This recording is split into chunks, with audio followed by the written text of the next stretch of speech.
Muy buenas a todos y bienvenidos a un nuevo episodio de The Hustle Podcast, en el que tenemos la sesión de preguntas y respuestas del mes de octubre.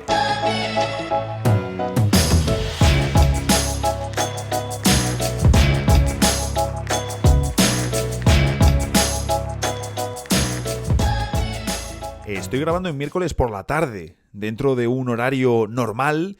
Y después de la primera jornada NBA, después de la primera noche en la que la mejor liga del mundo ha vuelto a echar a andar. Una jornada tranquila para lo que estamos acostumbrados, en la que solo hemos tenido 2 partidos, que lógicamente han generado muchísima conversación. Hay que decir, yo me he levantado prontito para vérmelos, me los he visto con spoilers, tampoco me preocupaba demasiado. En temporada regular es algo que no me preocupa demasiado, lo de comerme spoilers. Pero sí que no me ha gustado la sensación de ser una jornada tan cargada para luego unos partidos que han sido bastante descafeinados. Ha habido mucha conversación, mucho debate, eso es lo bueno de poner 2 partidos con semejante atractivo mediático, pero el Celtics Knicks no ha tenido ningún tipo de historia y el Lakers Timberwolves ha tenido algo más de jugo. Básicamente porque los Lakers eran incapaces de meter un triple. El partido de Minnesota ha sido bien malo. Muchísimas pérdidas y un ataque que si ya el año pasado les costaba, luego hablaremos. Ha sido una primera jornada complicada. Claro, ¿qué ocurre? Que muchos estáis escuchando esto cuando ya habrá pasado la primera, la segunda, incluso alguna jornada más. Es lo que tiene la NBA, que esto, una vez empieza a andar, no hay quien pare la competición. Además, arrancamos oficialmente la semana de la sobrereacción. Ya sabéis que la primera semana nos encanta exagerar, para lo bueno y para lo malo, con los elementos que vemos en el inicio de la competición. Y por supuesto, en este caso, no será diferente. Como digo, cuando escucháis este episodio, como mínimo habrá pasado otra noche de NBA. Yo la jornada del jueves todavía no la he visto. No existe la jornada del jueves cuando yo estoy grabando, que es la primera de Carrusel. La primera, creo que son 10 partidos, si no me confundo. Y como digo, puede que incluso lo estéis escuchando y que haya debutado en la 24-25 Dallas Mavericks, que lo hace más tarde. Entonces, en función de cuándo escuchéis este episodio, vais a tener una serie de temas que dominan el día, que es lo que sucede con la NBA. Hay tantos partidos, tantas historias, y sobre todo en el inicio todo el mundo quiere ver los rostros nuevos, los jugadores que han sido traspasados, a Klay Thompson cuando debute con Dallas, que es muy probable que los temas que son trending cuando yo estoy grabando no lo sean cuando vosotros escucháis. ¿Y qué ocurre? Pues que al pedir preguntas, lógicamente, todas giran alrededor de los partidos de la primera jornada. Pero no alarmarse, que el episodio del lunes, en el episodio del lunes, haremos el habitual episodio de sobrereacciones de la primera semana. Mientras tanto, quiero contaros algo de mi nuevo equipo, ahí en el Primera Plata de Olímpico 64. La verdad que yo estoy encantado, estoy muy contento, tanto por el grupo de chavales, de compañeros, como por los entrenadores. Y no digo esto por si alguno de ellos lo está escuchando. Ya después de los primeros días, no sé si incluso del primero, recuerdo volver con Alberto, con mi amigo, con el que estaba en el anterior e innombrable equipo, que habíamos ido juntos a probar a Pozuelo. Nos gustó, pero luego cuando fuimos a Olímpico, nos gustó muchísimo más. Y ya decíamos, creo que incluso después del primer día, lo hemos comentado después en varias ocasiones, que es que parecen 2 mundos diferentes. Por compromiso, por esfuerzo, por preparación, por la calidad y por el cómo se involucran los entrenadores. Y mirad, yo por ejemplo en mi caso me marché frustrado del último partido porque me moví muy mal y estuve perdido. Eso el año pasado no me sucedía porque no jugábamos a nada ni entrenábamos algo concreto. Si no entrenas nada, lógicamente no te puedes perder. Sí, hacía más puntos, jugaba mucho más, pero al final te frustrabas y sufrías más. Era más desesperante con el paso de los meses. Ahora, por un lado, hay un proceso de adaptación, de jugar en un baloncesto más rápido, y en el que llevaba sin jugar, pues no sé, muchísimo, muchísimo tiempo.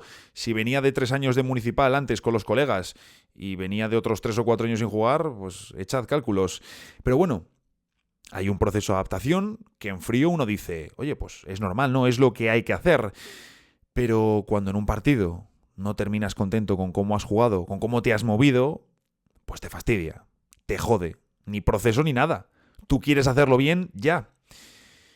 Pero eso también es lo que mola.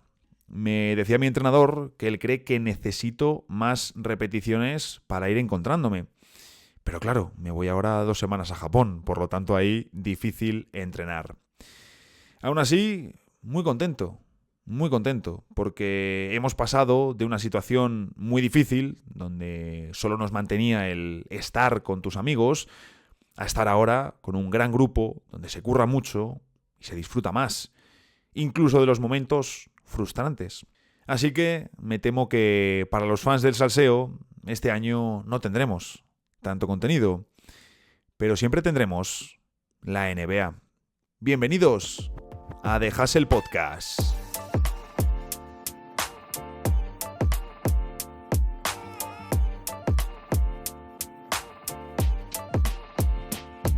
Hoy vamos a ir de lleno con las preguntas, porque normalmente cuando toca episodio de preguntas y respuestas y coincide que cae en un jueves, que el jueves tenemos la sección de noticias, la sección de noticias suele quedar de lado y ese día no la tratamos.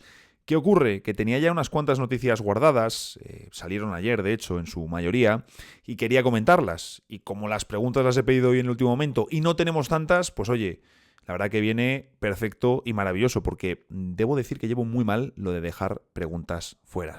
En fin, Sergio Llebrés, compañero de profesión, dice: ¿cuánto tiempo le das a Edwards antes de que le tire de los pelos a Randle? Creo que ya mucho aficionado habrá tirado de los pelos a Randle virtualmente por Edwards y por todos los compañeros de equipo. ¿Qué ocurre? Que nosotros no vemos cómo se comporta un equipo de estos por dentro. No vemos cuáles son sus interacciones. Y si hay momentos de tensión, muchos de ellos no van a trascender. Y si hay conversaciones incómodas, que se tienen, muchísimas, no van a trascender. Si hoy ha habido conversaciones con Randle, por su esfuerzo, por su entrega y tal, no nos vamos a enterar. Y si nos enteramos, nos enteraremos cuando Randle salga traspasado o cuando se marche o lo que sea, algo del estilo. Pero, por ejemplo, al igual que Edwards parecía tener de niño pequeño a Towns, porque lo vimos en varias ocasiones, es cierto que luego en playoffs dejaron esas ruedas de prensa juntos, muy bonitas, muy memorables, muy graciosas, pero en más de una ocasión hemos visto a Edwards retratar a Towns, ¿no? Que es cierto y lo sabemos que Towns no es un líder, Edwards sí que lo es. Y además, por cosas que hemos visto, deja la sensación de que es un líder, de que si tiene que soltar una puya delante de compañeros, lo va a hacer. Transmite ser un rollo Jordan total. De oye, si te dejo mal y te fastidia, cambia lo que tú estás haciendo mal y yo no tendré que dejarte en ridículo delante del resto para activarte. Que también entiendo que es una mentalidad que en la élite, porque aquí estamos hablando de la élite del deporte, del 0,1% de los que pertenecen al 1%, pues oye, puede tener sentido, ¿no? No te digo que lo apliques en tu día a día, en una oficina, o también depende, bueno, en fin, ya es me meto en otros temas. Pero en fin, vamos a ver cómo es la mecánica con Randle, porque no creo que sea tan manejable en ese sentido como Towns. Vamos a ver, oye, y si hay roces, como digo, es muy probable que no nos enteremos. Si hay roces sobre la cancha, eso sí que los podremos ver, aunque luego ellos los nieguen. Y evidentemente, el primer partido de Randle ha sido horroroso. Luego lo mismo llega en el próximo y se casca 20 puntos, ¿de acuerdo? Aquí lo importante no es tanto si un día Randle no mete una o si un día mete 20 puntos, sino cómo funciona el equipo de cara a los playoffs. Eso es lo que importa. Porque si el tema del espacio es un problema recurrente durante todo el año y Minnesota no consigue mejorar su ataque, que ya el año pasado fue problemático, en playoffs te van a trampear y en playoffs te vas a encontrar con problemas. Esa es la realidad. Claro, luego hay otro factor y es, creo que lo comentaba antes, me está volviendo a pasar ya y solo llevamos una jornada de NBA. Como encima ahora estoy con los vídeos de YouTube, digo tantas cosas a lo largo del día sobre NBA que ya no sé dónde las digo. En fin, eso es un problema. Comentaba antes, creo, que Julius Randle, claro, él termina contrato. Es cierto que tiene opción de jugador, pero él termina contrato y sabemos que su intención es buscar un gran contrato, su último gran contrato. Y oye, los Wolves tienen que ir a mejor. Randle tiene que ir a mejor. El estreno del equipo ha sido horroroso. Horroroso. Terrible en defensa. Los Lakers creo que les han hecho 72 puntos en la pintura. Tiene que ir a mejor, por supuesto, en actitud, en pérdidas tontas. Lo de las pérdidas en Minnesota ya el año pasado fue un mal endémico terrible. Y en este primer partido hemos visto varias de que parecía que el equipo no estaba ni siquiera preparado para jugar. Hay una en concreto, un robo que le hace le hace Austin Reeves a un pase de Mike Conley a Anthony Edwards. Que dices, oye, pero ¿qué ha sucedido ahí? Si es que le estaba mostrando la línea de pase, estaba, o sea, no sé, pérdidas muy evitables, muy evitables. Luego tienen problemas de pérdidas, no les sobran los manejadores. Hemos visto también, por ejemplo, que es algo que comentamos en episodios anteriores, la fórmula de sacar a Mike Conley del quinteto y meter a Donte DiVincenzo para aumentar el ritmo, aumentar la capacidad anotadora, poner a Edwards en el 1... Pero eso también te quita el factor de tener a un tipo como Conley que se supone que te tiene que ayudar a la toma de decisiones en la cancha. Hoy ha estado muy mal. Hoy en general todo es muy mal. El partido de Minnesota ha sido muy malo. Pero como digo, hay que vigilar evidentemente cómo se comporta este equipo a lo largo de la temporada. Luego tenemos al señor Púrpura que me pregunta por Los Ángeles Lakers.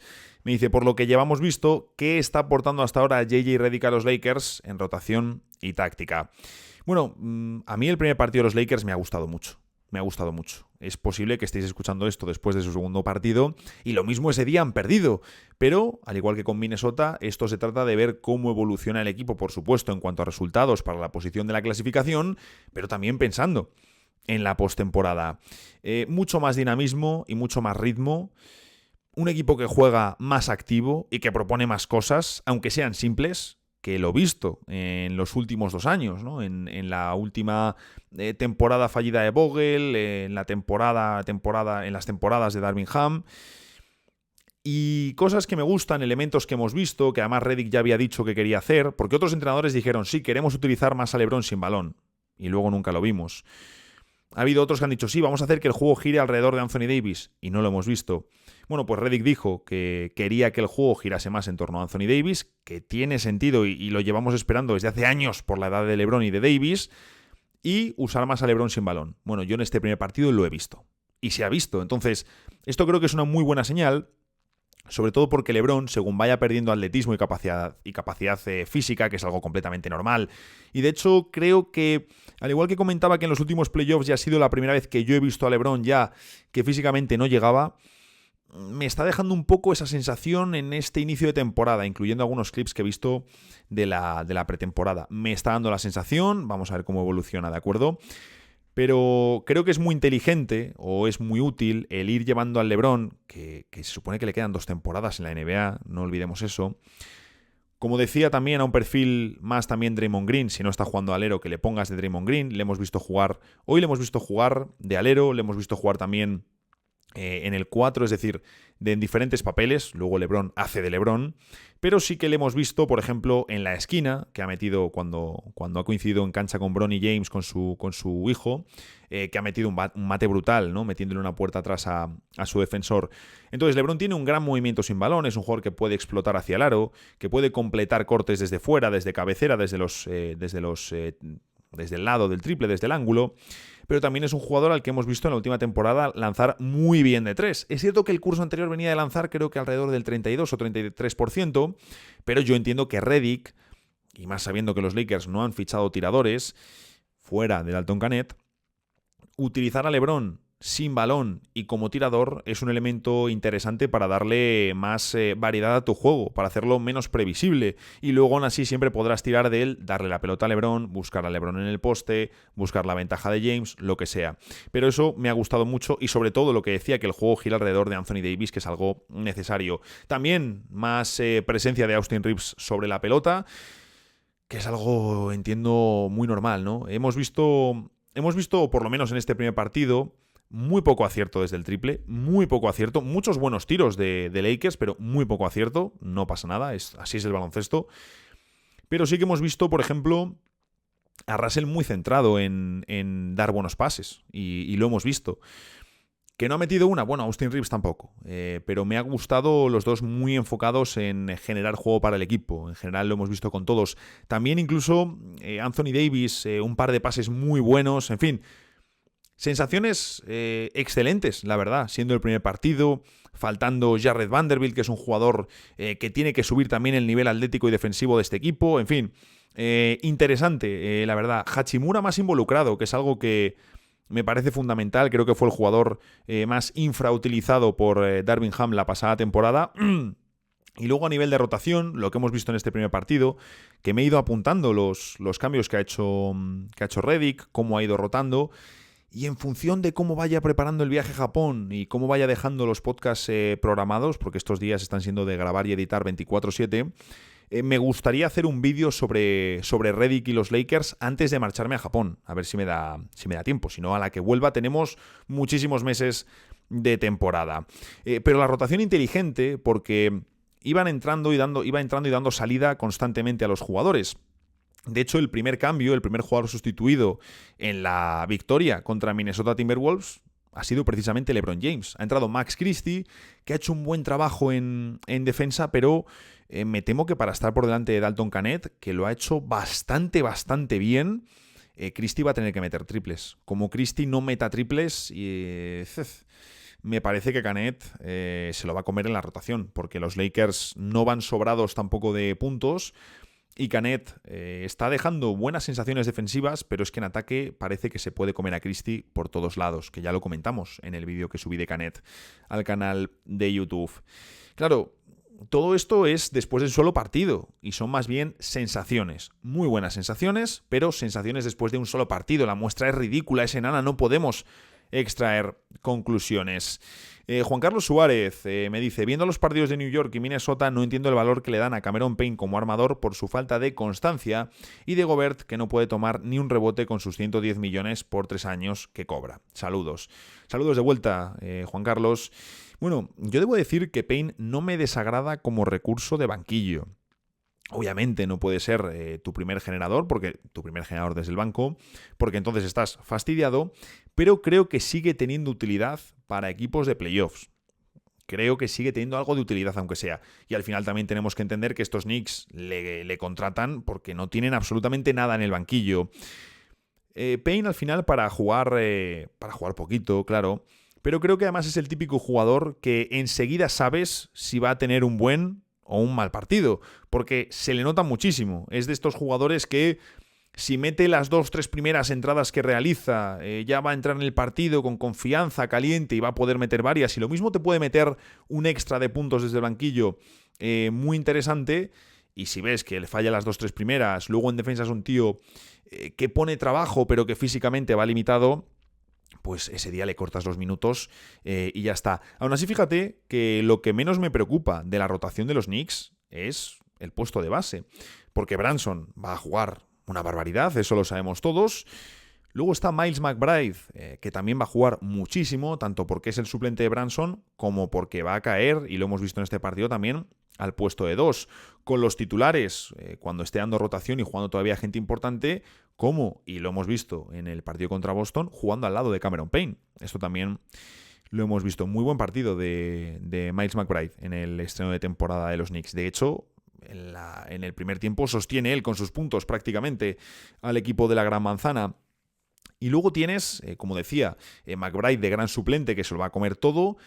Luego Payne, que tiene un rol pequeño para la temporada regular, esa es la realidad. Si Payne juega va a estar alrededor de los 11, 12, 15 minutos, como mucho, si no hay más lesiones, claro. Y un rookie como Tyler Kolek, que veremos si entra y cuándo entra en la rotación de Thibodeau. Respecto a Gobert, lo dicho, este primer partido de Minnesota ha sido horrible en todos los aspectos. Han jugado muy mal. ¿Hasta qué punto han jugado muy mal? Porque no estaban concentrados, no estaban metidos, porque lo de la defensa no es normal. Es cierto que ha habido varias defensas, una por ejemplo que corta Hachimura por línea de fondo, que hacen un muy buen trabajo defensivo, y la defensa en esa jugada en concreto se cae porque Randle se come un corte de Hachimura por fondo que ni siquiera lo ve venir. Ni siquiera lo ve venir. De hecho, fijaros, no sé si tengo todavía el tuit abierto, pero Hachimura ha venido a reconocer, le han preguntado después del partido: oye, has jugado muy intenso, se te ha visto muy agresivo, y es cierto, hemos visto a un Hachimura muy intenso, muy agresivo. En el primer minuto le ha clavado un póster a Gobert, pero le han preguntado por esa intensidad. Ha estado bastante emparejado con Randle. Ya ha dicho que han hablado antes del partido, cuando, entiendo, en la preparación del partido, que saben que Randle a veces, pues que se queda ahí esas cosas. Es decir, que saben que a veces Randle no hace nada. No hace nada, y esto no es, no, es que lo estás suponiendo tú. No. Esto lo ha dicho Hachimura y lo han sacado en los medios. Es decir, esto no son unas declaraciones inventadas. Obviamente, es decir, con los jugadores NBA no pensemos que el análisis con ellos es, por supuesto, dependerá del jugador. Hay cosas que son más profundas, mucho detalle y demás, pero en muchas ocasiones las conversaciones y los análisis allí serán como los que haces con tus amigos en el bar después del partido, y utilizarán expresiones muy normales, como es que utiliza todo el mundo, pero luego, lógicamente, pues cuando hablen con la prensa tienen que utilizar otro filtro. Bueno, sabemos que Randle se queda ahí y esas cosas. Imaginad cómo lo habrán dicho ellos en el ámbito privado. Pues Redick diciendo, yo qué sé, Randle se queda ahí, no hace absolutamente nada y que ir a por él. Y con incluso expresiones más duras, que no quiero replicar, a ver si me van a tumbar esto o algo. Pero lo dicho, sí, es un primer partido horrible de Minnesota y de Gobert, pero también el francés viene de unos playoffs de muchísimo impacto, donde, por desgracia para él, mucha gente se va a quedar, o se queda, con la imagen de Luka bailando a Gobert y clavando ese triplazo para ganar en las finales del oeste, que con todo el trabajo que hizo Gobert en los playoffs y en toda la temporada para que Minnesota consiguiese lo que consiguió. Porque si los Wolves han llegado a lo que han llegado, hay que reconocer el papel fundamental de Gobert. Sin él no llegan a finales del oeste. ¿Me gusta? ¿No me gusta? Bueno, sí que tiene el hecho Gobert. A mí no es un jugador que particularmente me agrade, pero de tanto comentario que recibe en ocasiones ventajista, eso hace que te quieras poner un poco de su parte y digas, ostras, es que la gente está siendo injusta con él, como le pasaba en su época de Utah Jazz. Sí que tiene el hecho, y esto es innegable, de siendo un DPOY dominante, un defensor del año dominante, con premios, reconocimiento y demás, le cuesta trasladar ese dominio defensivo a playoffs. No funciona igual, no rinde igual. Bueno, de hecho, incluso en temporada regular vemos cómo en muchas ocasiones sufre porque hay rivales que le hacen mucha pupa en el 1 contra 1. Y en esta jornada inaugural lo hemos visto con Anthony Davis, que se ha merendado a Gobert. En rebote, en anotación, le ha metido varias, le pone un gorrazo, en fin, se lo ha comido. Y Anthony Davis no tiene ningún defensor del año. Y obviamente es un jugador muy superior a Rudy Gobert. Y también tiene el factor de la limitación de movilidad, que, ojo, ha mejorado mucho con los años y en los últimos playoffs le vimos defender muy bien, incluso a Kevin Durant. Pero que, por supuesto, también le expone en playoffs. Es incomprensible, por ejemplo, que en Minnesota, en esa mítica jugada que comentaba antes ya del triple de Luka, que queda para la historia, lo que es incomprensible es que Minnesota permita esa situación. ¿Cómo narices conceden el cambio? Porque es que conceden el cambio a Luka Doncic. Es absurdo completamente. ¿Y qué ocurre? Los comentarios, en vez de decir, oye, ¿por qué Gobert se ha quedado en esa situación? Son, mira, Gobert otra vez, tal. Que lo entiendo, pero hay que ir más allá. Hay que intentarlo, al menos. En fin, que tiene esta doble cuestión Gobert, que con otros defensores del año, y como decía, incluso con jugadores que no tienen ninguno de estos reconocimientos, pues no suceden. Y esto también es así. Fuera de juego, ¿crees que habrá algún equipo que le plante cara a estos Celtics? Parecen mejores que la pasada temporada. Esperemos que los Knicks, por el bien del aficionado medio de la NBA, y también por el bien del aficionado de los Knicks, que como este año no planten cara, va a ser duro. Esperemos que Oklahoma dé ese pasito adelante en juego y madurez que esperamos, porque la plantilla que tienen es la mejor que se puede medir a Boston junto a la de los Knicks, creo yo. Y lo hablaba hoy con Pepe Brasín, que hablaba hoy para Pepe Diario después de la jornada inaugural. La sensación, y lo que ya sabíamos a 22 de octubre, es que los Celtics son mejores que los Knicks. Perfecto, eso ya lo sabíamos. Quizá no nos esperábamos semejante paliza, pero bueno, Boston tira muchísimo desde el triple, los Knicks tienen una barbaridad de trabajo que hacer por delante. Lo de Towns expuesto hoy en defensa ha sido criminal, pero eso también es un trabajo colectivo que tienen que realizar los Knicks y aprender durante los próximos meses. Boston es un equipo ya rodado y que es el campeón. Lo único que podemos hacer, esperar que esa distancia se vaya cerrando hasta el mes de abril, básicamente. Miguel Pérez me dice, esta me ha gustado mucho. ¿Mantienes a Minnesota como tu primer candidato fuera de los candidatos? Que recordemos que lo dije el otro día en el episodio de Tier List. Pues mira, quizás es sobre reacción, pero no lo haría. No lo haría. Randle en los Knicks solo me empezó a convencer. Yo era antes de los que decía que con él como estrella no puedes ganar en playoffs. Solo me convenció en los Knicks cuando quitaron a Barrett y en los pocos partidos que coincide con Anunoby. Yo ahí veo a los Knicks y digo, ostras, este equipo está para luchar con Boston en unas finales de conferencia. Luego, por desgracia, no tuvieron salud para demostrarlo en playoffs. Quizás hoy la historia sería distinta. Pero claro, el panorama ha cambiado. En Minnesota no es lo mismo. No tiene el mismo espacio. No hay tanto tiro alrededor. La defensa va a jugar mucho, me temo, por ellos, con las dudas de Minnesota al triple, incluidas las dudas de Randle. Habrá días que salga muy bien, pero en el cómputo general saldrá mal. Y hay otro factor. ¿Qué tipo de enfoque, qué actitud va a tener Randle buscando ese contrato? Porque recordemos, y esto lo sacó la prensa, que cuando Randle renovó con los Knicks, tras convertirse en su estrella, se puso a jugar en modo estrella y a tirarse demasiados tiros complicados y que estaban fuera de su repertorio. Publicaron que por conversaciones que hubo, él, Randle, sentía que tenía que hacer eso para demostrar que era una estrella y que cobraba como tal. Y fue precisamente ahí cuando empezó a jugar su peor baloncesto en Nueva York. Claro, debemos preguntarnos, ¿ahora qué vamos a ver? ¿Se va a poner a pasar más la pelota? ¿Vamos a ver más actitud en defensa? ¿Va a modificar su dieta de lanzamientos?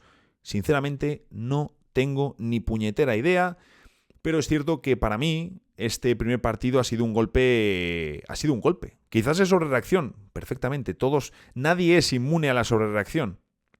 Pero en general, el futuro y el encaje de Randle a medio plazo en Minnesota me parece uno de los temas más complicados de medir en la NBA actual.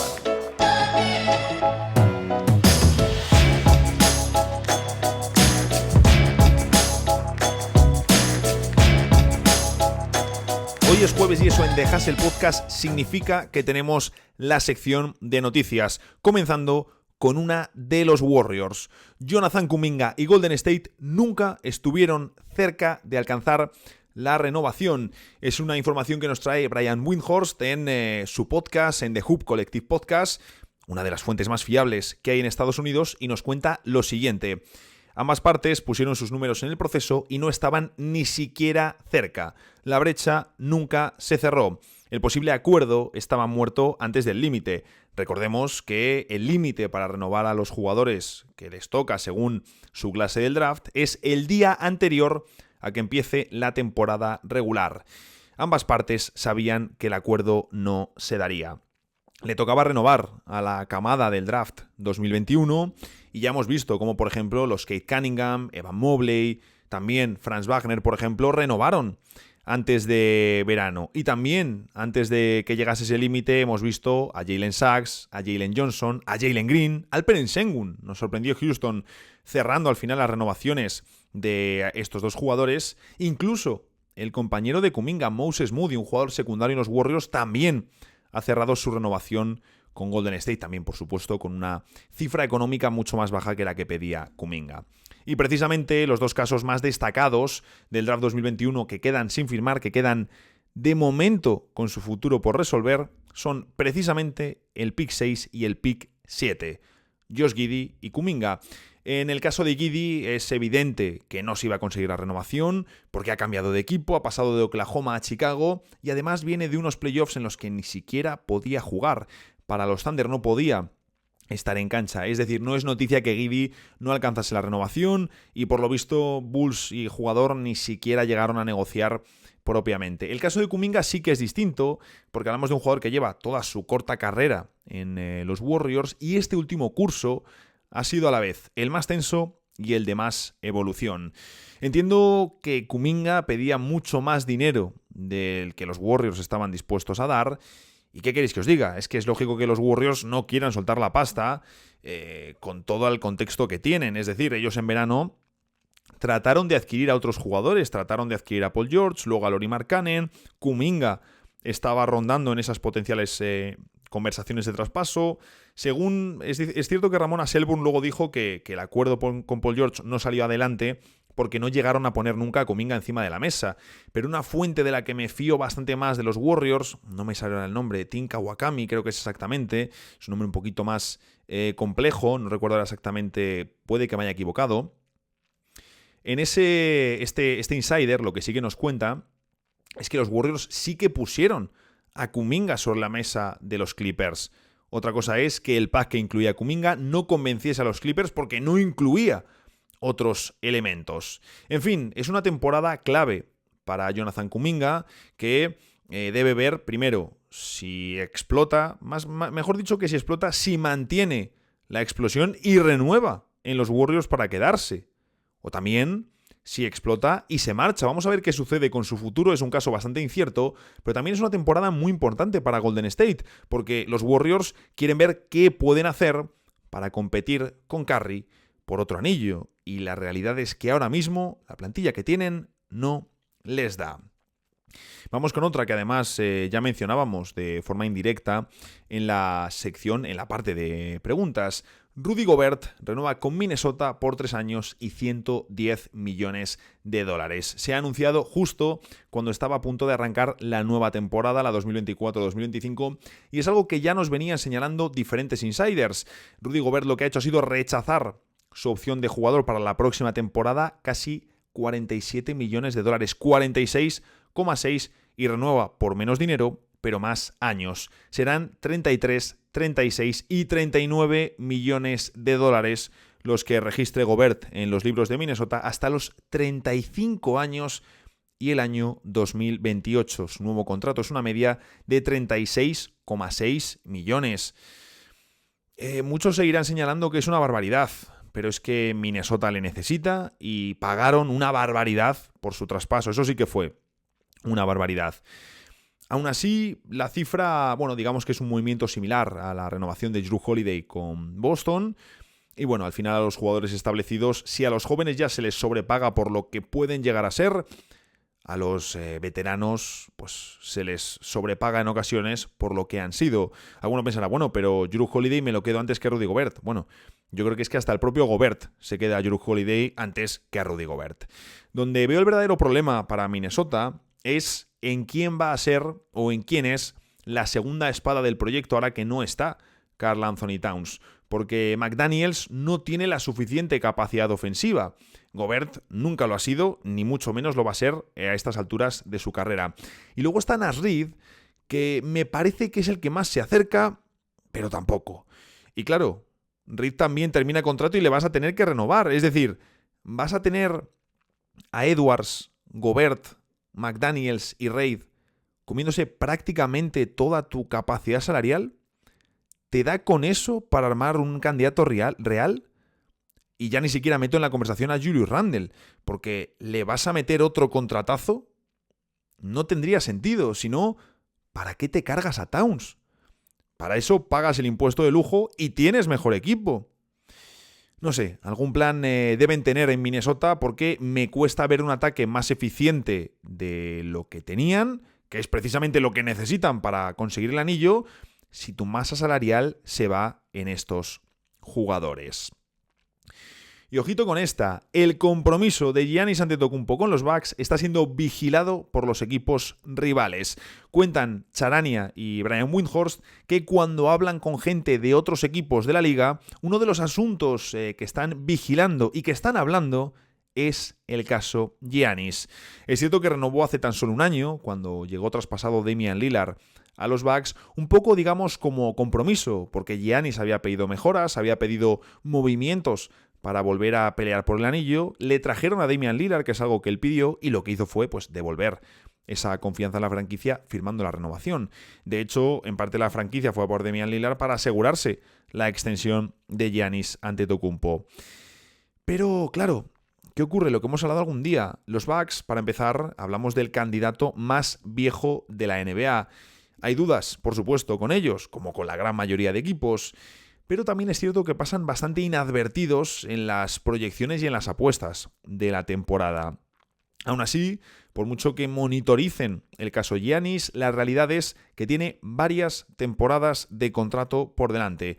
Hablamos de que en esta misma campaña, en la 24-25, percibirá 48 millones de dólares, después 57, luego 62 y en la cuarta, en la última que tiene de contrato restante, 66 millones de dólares, aunque esa última va con opción de jugador.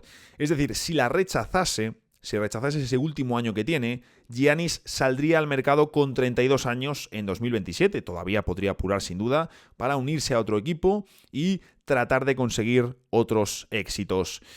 Lo que nos señalan Charania y Windhorst es que los equipos rivales están pendientes de cómo van, de cómo juegan los Bucks y las sensaciones que dejan. Es decir, están siguiendo el caso por lo que pueda suceder. A mí personalmente, como sueño húmedo, y lo hablaba de hecho el otro día con un amigo que también sigue mucho la NBA, me encantaría ver a Luka Doncic y a Giannis Antetokounmpo juntos. Creo que pegarían muy bien para que Luka maneje y Giannis ejecute. Eso sí, necesitarían un pívot tirador en la ecuación y los Mavs tienen a un pívot que es absolutamente intocable como Derek Lively. Ojo, que no vaya añadiendo rango de tiro, que es algo que ya hemos visto. Y por lo que he estado viendo más o menos, Kyrie Irving termina contrato un par de años antes que Giannis. Pero bueno, si él añade un par de años a su contrato y luego existe ese escenario, cuidado, entramos en básquet ficción, pero no tan ficción. Y la última, otra noticia de los Warriors. Golden State trató de hacerse con Karl Anthony Towns antes de que fuese traspasado a los Knicks. Esta información nos la da Anthony Slater en The Athletic, es uno de los principales insiders sobre la franquicia de los Warriors y además nos lo ha hecho dejándonos un reportaje muy largo y muy chulo sobre el general el verano de la franquicia. Y vamos con la última, otra noticia de los Warriors. Golden State trató de hacerse con Karl Anthony Towns antes de su traspaso a los New York Knicks. Una información que nos trae Anthony Slater, publicada en The Athletic, y hablamos de uno de los mejores insiders que hay sobre los Warriors. En este caso, además, nos lo cuenta en un reportaje muy largo y muy chulo, en el que nos habla sobre el verano de los Warriors y cuál era su plan. Nos habla de Paul George, de Mark Cannon, de todo lo que ha sucedido. Bueno, un artículo muy, pero que muy interesante. Y también en este artículo nos cuenta que los Warriors tuvieron conversaciones con Minnesota para hacerse con Towns. ¿Qué ocurre? Que los Wolves demandaban un tipo de pack en concreto a cambio de Towns y los Warriors no encajaban en absoluto con lo que pedían desde la Gran Manzana.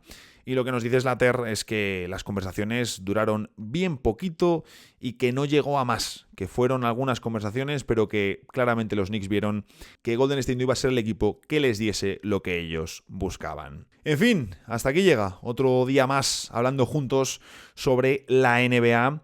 Que por cierto, también habrá más vídeos en YouTube estos próximos días, así que si escucháis el podcast en Spotify, echadle un ojillo a los vídeos del canal que seguro que os van a gustar. Y mientras tanto, nos vemos por aquí el lunes, en el próximo episodio de Dejas el Podcast.